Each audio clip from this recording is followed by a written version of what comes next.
शहज़ादे अली असगर जो भेण आहे जेको मां जी समात तुंहिंजे नज़र कयां थो नाज़रीन जे खाली अपी घोलाल जो अमड़ी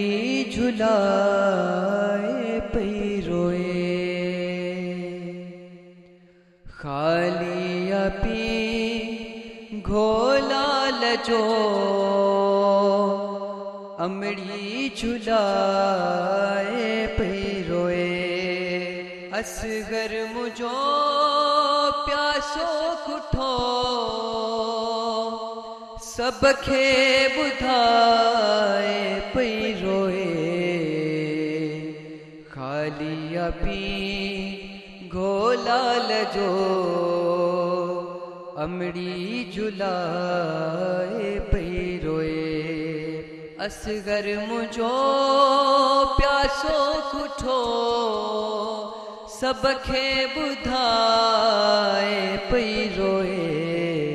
खाली अपी घोलाल जो अमड़ी झुलाए पई रोए खैमे मझा ॾिसंदी रयस हुरमल हलायो तीर हाय खैमे मझा ॾिसंदी रयस हुरमल हलायो तीर बचड़ो मुझो चुप थी वयो अखड़ियों झुकाए पई रोए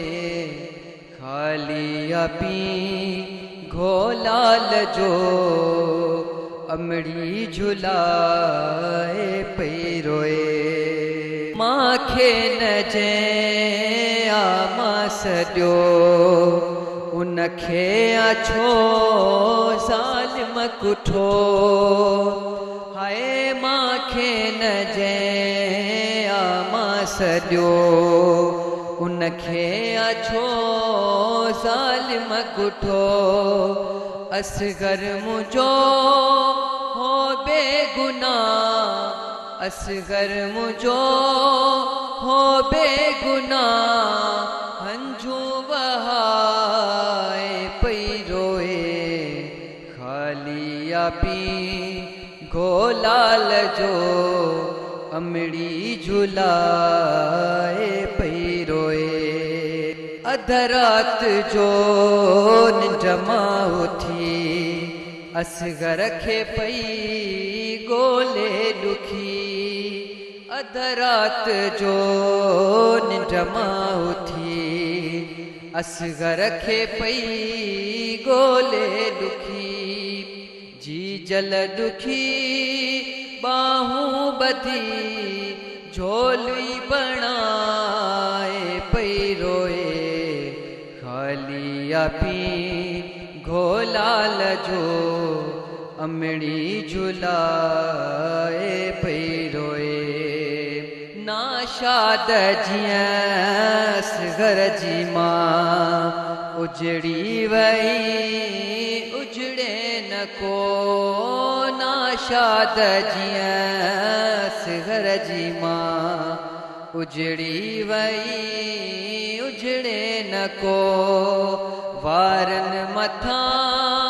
खाकूं विझी बुरको लहाए पई रोए खाली अपी घोलाल जो अमड़ी झुलाए पई रोए असगर मुझो प्यासो कुठो सबखे बुधाए पई रोए खाली अपी घोलाल जो